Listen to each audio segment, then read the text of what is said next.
Selamat pagi, apa kabar pemirsa TVR Parlemen dimanapun Anda berada. Berjumpa lagi dalam program TVR 09 bersama saya Alfat Rizky dan rekan saya Anggur Aktarini. Dan dalam 30 menit ke depan kami akan sajikan kepada Anda sejumlah berita nasional, khususnya dari sudut pandang DPR RI sebagai referensi Anda dalam memahami dinamika politik, ekonomi, sosial, dan budaya di Indonesia. Pemirsa TVR Parlemen, inilah TVR 09 selengkapnya.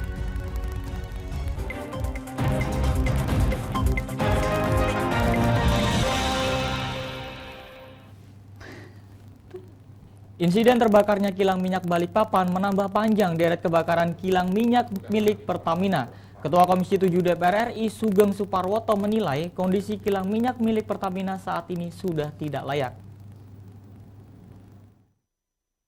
Beberapa hari lalu, kilang pengolahan minyak milik Pertamina kembali terbakar, yaitu kilang minyak di Balikpapan. Insiden ini mengakibatkan 1 pekerja meninggal dunia dan 5 orang luka-luka. Komisi 7 DPR RI meminta Pertamina melakukan investigasi dan audit secara menyeluruh. Insiden terbakarnya kilang minyak Balikpapan menambah panjang deret kebakaran kilang minyak milik Pertamina dan kejadian kedua kalinya di kilang minyak Balikpapan di tahun ini. Di gedung DPR RI Jakarta, Ketua Komisi 7 DPR RI Sugeng Suparwoto menilai kondisi kilang minyak milik Pertamina saat ini sudah tidak sesuai dengan awal pembuatannya, baik dari kondisi lingkungan, perubahan iklim, maupun intensitas kelistrikan di udara, sehingga perlu ada revitalisasi terhadap kilang-kilang minyak yang sudah lama dan disesuaikan dengan kondisi sekarang. Menurut Sugeng, Pertamina juga harus melakukan investigasi dan audit secara menyeluruh, baik penyebab kebakaran kilang maupun kondisi seluruh kilang milik Pertamina, dan mitigasi yang diperlukan ketika terjadi kebakaran. Faktor lain adalah tentang berbagai hal menyangkut tentang tata kelola yang harus terus-menerus diperbaharui, mengingat berbagai tantangan hari ini demikian besar. Jadi betul kami semua memprihatinkan di Komisi 7 dan akan segera melakukan tindakan-tindakan evaluatif atau melakukan pengawasan-pengawasan yang bersifat menyeluruh. Sugeng Suparwoto menambahkan, Komisi 7 DPR RI akan segera memanggil Direksi Pertamina dan Kementerian ISDM untuk meminta penjelasan atas kebakaran yang sering terjadi di kilang minyak Pertamina. Kilang minyak Balikpapan pernah mengalami kebakaran pada Maret lalu. Teresia dan Dwi, TVR Parlemen melaporkan. Wakil Ketua Komisi 9 DPR RI Emmanuel Malgendenas maksud kami, dan di sini mengatakan bahwa dengan adanya kampung keluarga berkualitas selain dapat membantu menyukseskan program keluarga berencana, diharapkan juga dapat mencegah kasus stunting. Dan berikut informasi selengkapnya. Dalam kunjungan kerja ke Maluku Utara, Komisi 9 DPR RI mendukung kampung keluarga berkualitas dalam mengatasi stunting. Komisi 9 juga mendukung program kebijakan pusat melalui Badan Kependudukan dan Keluarga Berencana Nasional serta Kementerian Kesehatan. Ditemui usai melihat kampung keluarga berkualitas Foma Kudodara di Ternate, Maluku Utara, Wakil Ketua Komisi 9 DPR RI Emmanuel Melkiades Lakalena mengatakan, kampung keluarga berkualitas ini selain dapat membantu mensukseskan program keluarga berencana, diharapkan juga dapat mencegah kasus stunting. Emmanuel Lakalena juga mendorong terciptanya keluarga sejahtera di Maluku Utara. Dapur Dasar yang di kampung KB ini atau kampung berkualitas ini adalah sebuah kolaborasi dari berbagai pihak untuk mengembangkan kelurahan ini ataupun kampung ini ataupun desa ini, di mana saja ada 200 lebih yang ada di Maluku ini, untuk bisa bersama-sama bersinergi untuk membantu penanganan keluarga berencana, menangani stunting, dan juga mendorong agar terciptanya keluarga sejahtera di daerah ini. Dan kami mendukung sekali melalui program ini, benar-benar didorong partisipasi semua pihak, para ibu-ibu terutama sebagai penggerak. Komisi 9 DPR RI mendukung program tersebut berjalan dengan para ibu-ibu sebagai penggeraknya. Dalam kesempatan tersebut, Komisi 9 memberikan bantuan sebesar 10 juta rupiah untuk program Dapur Sehat Atasi Stunting atau Dapur Dahsyat yang berasal dari anggota yang hadir pada kunjungan tersebut. Dari Maluku Utara, Andre, TVR Parlemen melaporkan.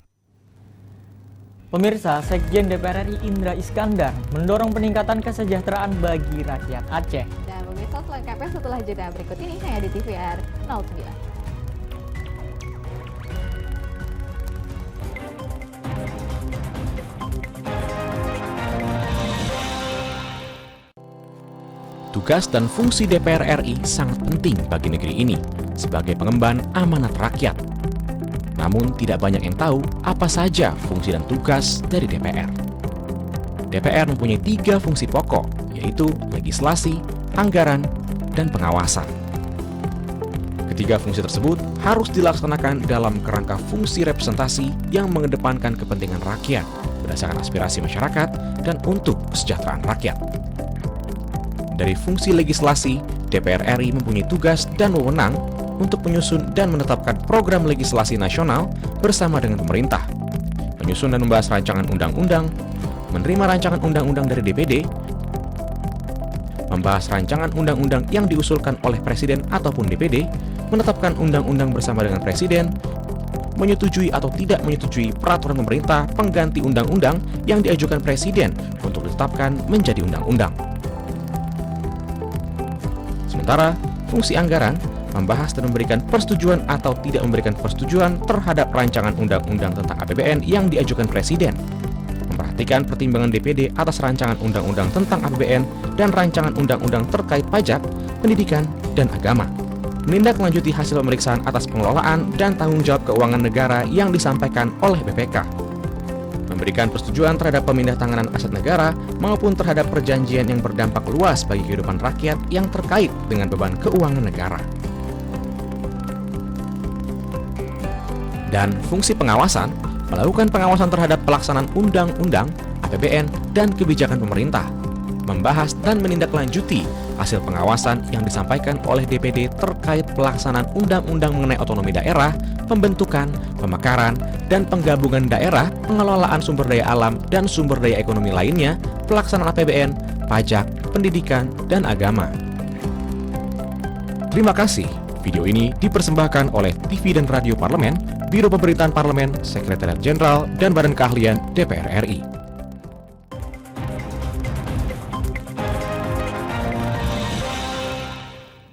Pemirsa, kembali lagi di TVR 09. Sekretaris Jenderal DPR RI Indra Iskandar memberikan kuliah umum dengan judul Peluang dan Tantangan Mewujudkan Kesejahteraan bagi Rakyat Aceh di era tatanan dunia baru di hadapan Sivitas Akademika Universitas Syah Kuala Banda Aceh.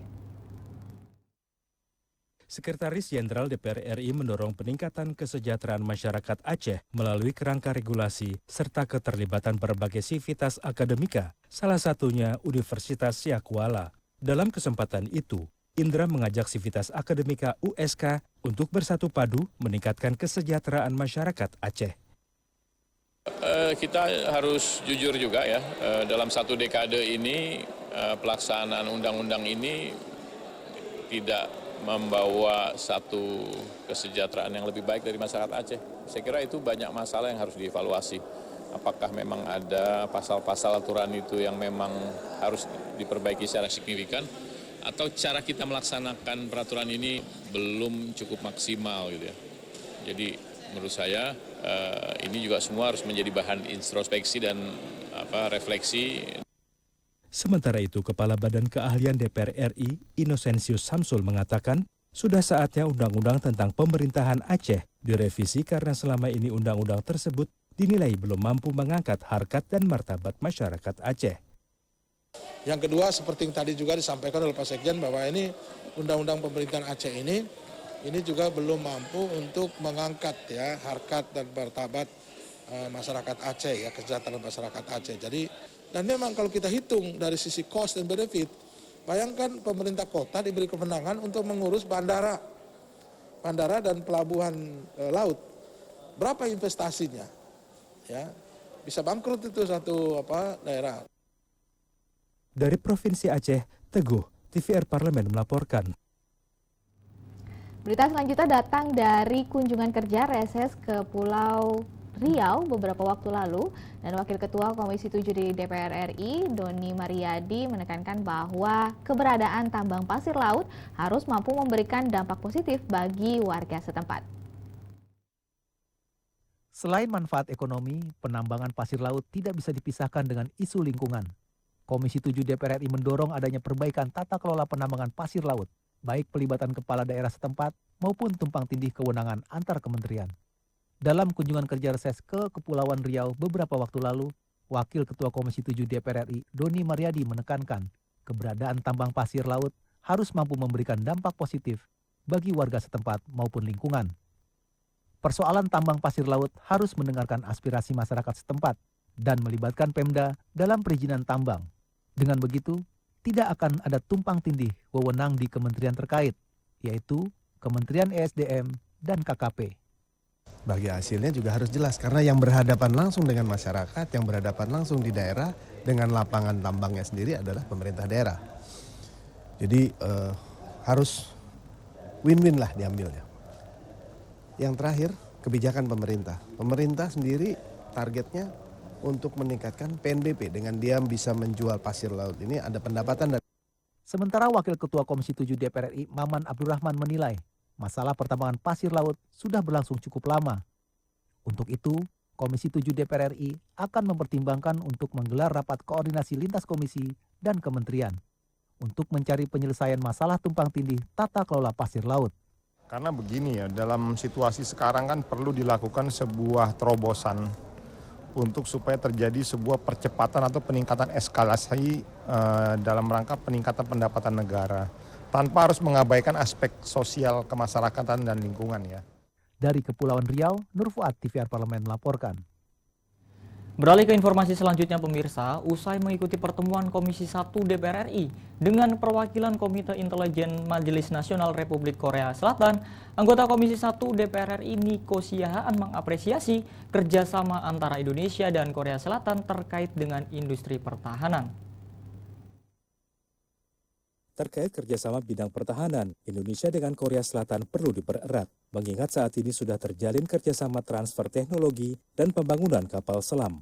Ditemui usai mengikuti pertemuan Komisi 1 DPR RI dengan perwakilan Komite Intelijen Majelis Nasional Republik Korea Selatan, anggota Komisi 1 DPR RI Juniko BP Siahaan mengapresiasi kerjasama antara Indonesia dan Korea Selatan.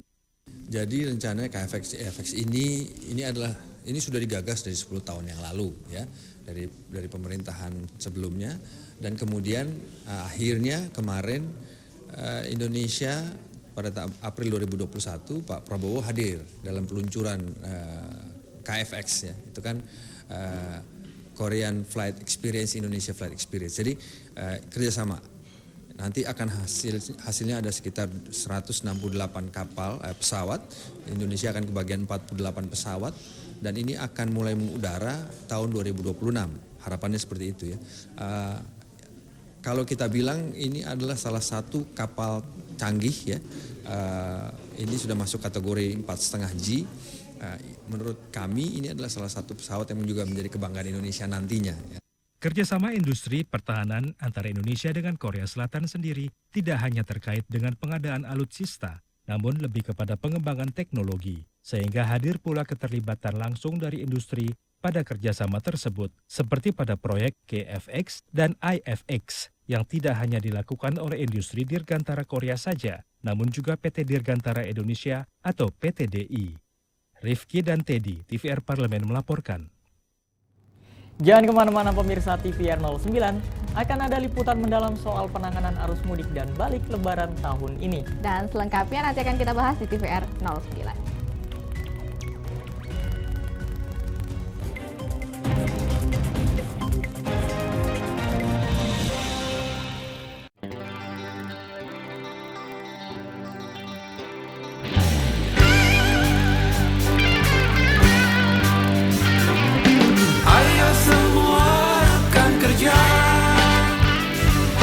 Jagalah kesehatanmu, jangan lupa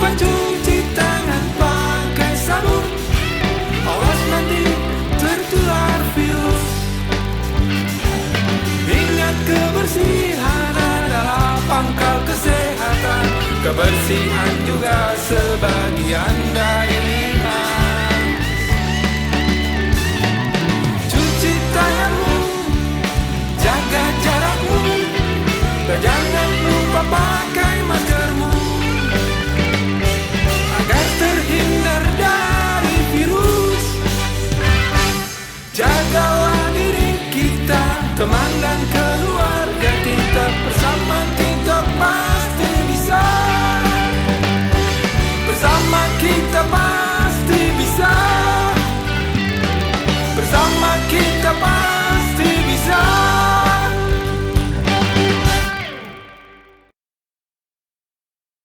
Virus corona menjadi perbincangan dunia. Beberapa negara sudah terjangkit. Ribuan orang di Indonesia terkena virus ini.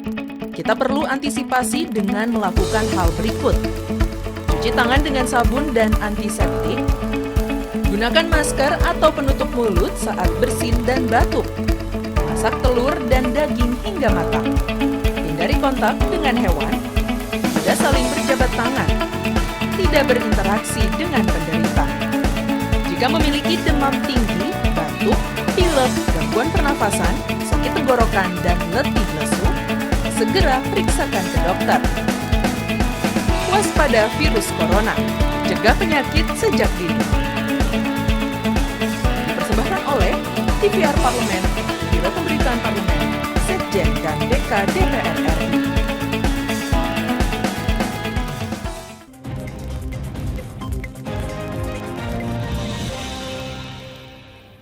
Kembali pemirsa di TVR 09. Anggota Komisi 5 DPR RI Bakri mengatakan kemacetan merupakan dampak dari animo masyarakat Indonesia menyambut mudik lebaran tahun ini. Kendati demikian, kemacetan masih bisa tertangani dengan baik oleh pemerintah beserta seluruh jajaran.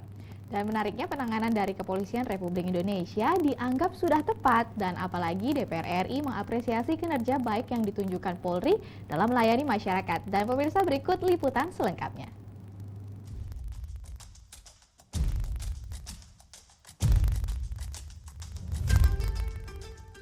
Suasana Idul Fitri tahun ini berbeda dengan tahun sebelumnya karena bisa dirayakan bersama sanak keluarga di kampung halaman. Setelah 2 tahun dilarang, pemerintah mencabut larangan mudik lebaran pada tahun ini dengan pertimbangan adanya tren penurunan kasus COVID-19. Ketua DPR RI Dr. Honoris Causa Puan Maharani mengapresiasi kerja pemerintah dan seluruh pihak yang telah bekerja memberikan pelayanan mudik selama libur Hari Raya Idul Fitri 1443 Hijriah. Hal ini ia sampaikan dalam pidato sidang paripurna pembukaan masa persidangan 5 yang dibacakan Wakil Ketua DPR RI Sufmi Dasko Ahmad pada Selasa 17 Mei 2022. Meski sudah berjalan baik, ada sejumlah catatan terkait belum maksimalnya layanan mudik 2022. Misalnya, rekayasa lalu lintas di jalan tol yang dilakukan belum sepenuhnya mencegah penumpukan kendaraan. Hal ini juga diakui oleh Kementerian Perhubungan yang menyatakan pelaksanaan mudik 2022 menghasilkan satu pergerakan yang sangat banyak sehingga berdampak pada pelayanan yang belum maksimal. Sementara itu, anggota Komisi 5 DPR RI Bakri mengatakan kemacetan merupakan dampak dari animo masyarakat Indonesia menyambut mudik lebaran tahun ini. Kendati demikian, kemacetan tersebut masih bisa tertangani dengan baik oleh pemerintah beserta seluruh jajaran. Oleh karena itu, Bakri mengapresiasi kebijakan pemerintah Indonesia untuk mengurai kemacetan, seperti dilaksanakannya one way dan rekayasa lalu lintas lainnya. Karena situasi dan kondisi yang tidak disangka-sangka, yang liburnya panjang sekali, masih bisa tertangani. Walaupun kita lihat ada permasalahan seperti harga tiket yang cukup mahal, ya kita tahu. Saya pikir itu harus ditangani secepat mungkin dari Jakarta ke Aceh. Aceh ini kan masih wilayah kita ya, bukan wilayah luar. Oleh sebab itu perlu ditangani oleh Kementerian Perhubungan Dirjen Udara. Dan saya lihat Pak Menteri juga sudah mulai turun tangan. Dari sisi keamanan, Anggota Komisi 3 DPR RI Arteria Dahlan menyebutkan dirinya merupakan saksi sejarah dari keberhasilan penanganan pelaksanaan mudik tahun ini. Ia sangat mengapresiasi dan mendorong kinerja, baik dari pihak kepolisian untuk menjadi benchmark dalam menangani urusan keamanan saat mudik lebaran dan hari raya selanjutnya. Arteria juga menyaksikan langsung bagaimana pihak kepolisian menangani masalah kemacetan dengan membuat sejumlah rekayasa lalu lintas dan kebijakan bagi para pemudik, sehingga kemacetan saat arus mudik dan balik dapat terurai dan masih dalam tahap yang wajar. Biasa, excellent lah. Kita apresiasi Pak Kapolri, apresiasi Pak Kakor Lantas dan seluruh Ditlantas dan jajaran Kasat Lantas yang ada di wilayah. Kerja mereka kerja hebat, kegiatan rutin yang ditingkatkan, ya istilahnya Polri itu memang betul-betul efektif dan mudah-mudahan ini bisa dijadikan benchmark untuk kerja-kerja baik lagi untuk lebaran-lebaran ke depan. Jadi lebarannya betul-betul berkualitas, akan bahwa rekayasa lalu lintas, kesiapsiagaan teman-teman Korlantas, Dirlantas, jajaran Polri ini memang luar biasa hebat. Padat, penuh, tapi sudah diantisipasi dengan baik. Bagaimana mereka melakukan pengamanan secara cermat, memadu padankan kemajuan ilmu pengetahuan dan teknologi ya dengan teknologi kepolisian itu sendiri serta aparat kepolisian, sehingga yang namanya traffic itu nggak sampai jam, artinya memang padat tapi padat merayap. Tingkat kesulitan dalam penanganan mudik lebaran 2022 disinyalir karena tingginya antusiasme warga akibat aturan larangan mudik selama 2 tahun terakhir. Meski demikian, penanganan Polri dianggap sudah tepat. Apresiasi yang tinggi bukan hanya karena kinerja baik yang ditunjukkan Polri, tetapi juga semangat, keikhlasan, dan kesabaran yang luar biasa dari anggota Polri di lapangan. Tim Liputan TVR Parlemen melaporkan. Nah, bagi pemirsa yang hobi mendaki gunung, tentu sudah tahu Gunung Rinjani merupakan salah satu gunung terindah di Indonesia. Dan kami akan ajak Anda jalan-jalan ke Gunung Rinjani sesaat lagi hanya di TVR 09.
Ingat selalu protokol kesehatan dengan melakukan 5M. Memakai masker, mencuci tangan pakai sabun, menjaga jarak, menjauhi kerumunan, membatasi mobilisasi dan interaksi.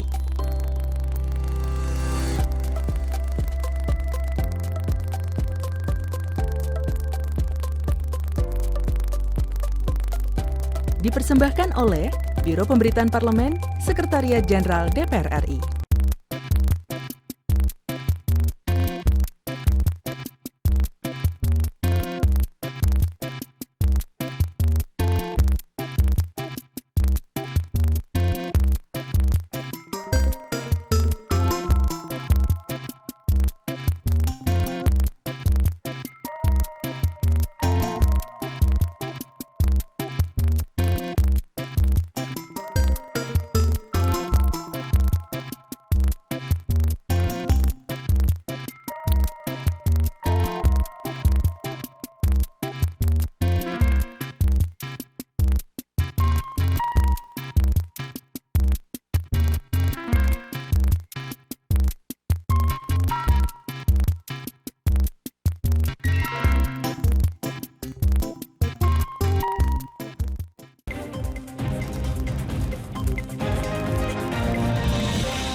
kembali di TVR 09. Pemirsa, kami akan ajak pemirsa TVR Parlemen untuk jalan-jalan ke Lombok, Nusa Tenggara Barat untuk mendaki Gunung Rinjani. Dan gunung vulkanik tertinggi kedua di Indonesia ini memiliki kawah yang sangat indah dan luas juga. Apalagi bagaimana pemandangannya juga menarik. Dan di sini kita akan bahas terkait dengan Gunung Rinjani. Berikut informasi lengkapnya hanya untuk Anda.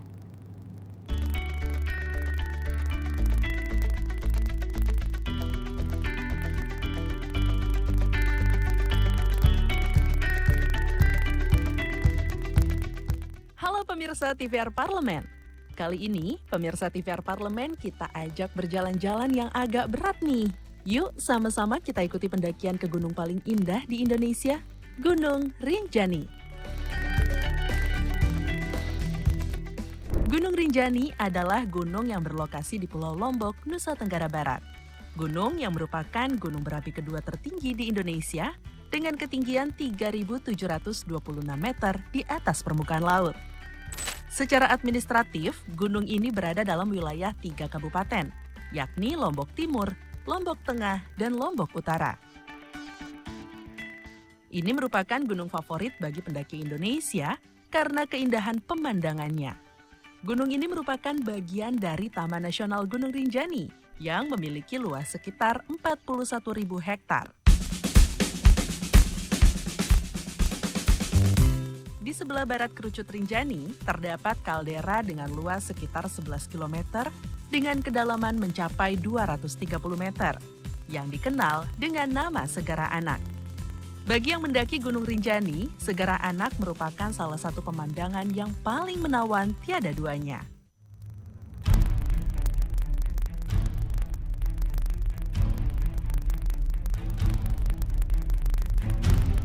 Kegiatan mendaki ke puncak Gunung Rinjani merupakan salah satu objek wisata yang menjadi andalan di kawasan Taman Nasional Gunung Rinjani. Gunung Rinjani dikenal sebagai gunung berapi yang masih aktif nomor 2 tertinggi di Indonesia. Puncak Gunung Rinjani merupakan tujuan sebagian besar para petualang dan pecinta alam yang mengunjungi kawasan ini. Karena apabila telah berhasil mencapai puncak, itu merupakan suatu kebanggaan tersendiri. Summit Attack atau perjalanan ke puncak biasa dilakukan pada pukul 3 dini hari untuk mencari momen matahari terbit. Perjalanan menuju puncak tergolong berat karena melalui bibir kawah yang curam. Medan pasir, batu, tanah membuat banyak pendaki hampir menyerah jika tidak disiapkan dengan matang. Namun, begitu tiba di puncak, kebanggaan akan terasa.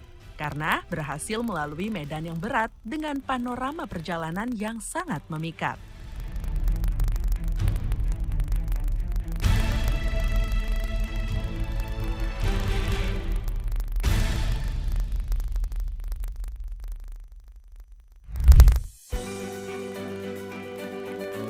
Rinjani disukai komunitas pencinta alam di seluruh Nusantara, bahkan dari seluruh penjuru dunia loh.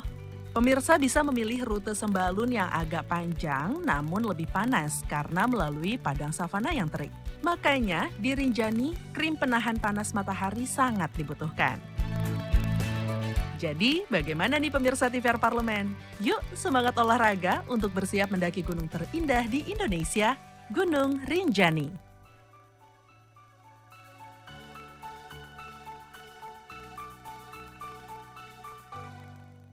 Baik pemirsa, di penghujung acara kami informasikan kepada Anda agenda DPR RI pada hari ini Kamis 19 Mei 2022. Agenda yang pertama pada pukul 10 waktu Indonesia Barat, bagian Humas dan Pengelola Museum DPR RI akan menyelenggarakan webinar dengan tema Seminar Hari Museum Internasional The Power of Museum. Dan dilanjut pada pukul 13 waktu Indonesia Barat, Koordinator Wartawan Parlemen mengadakan acara Dialektika Demokrasi dengan mengangkat tema hepatitis akut mengancam bagaimana antisipasinya. Serta sejumlah agenda dan program DPR RI lainnya yang dapat Anda saksikan pemirsa secara langsung di TVR Parlemen melalui kanal utama, kanal komisi-komisi, dan kanal alat kelengkapan dewan lainnya yang dapat Anda akses di tvr.dpr.go.id. Dan pemirsa TVR Parlemen, demikian TVR 09 edisi pagi ini. Kami ingatkan untuk tetap waspada pada persebaran virus COVID-19 dan juga tetap patuhi protokol kesehatan. Segenap kru TVR Parlemen yang bertugas mengucapkan terima kasih telah menyaksikan TVR 09 pada pagi hari ini. Saya Anggun Oktarini dan tentunya rekan saya Alfat Rizky, sampai bertemu kembali di TVR 09 esok pagi. TVR Parlemen, referensi Indonesia.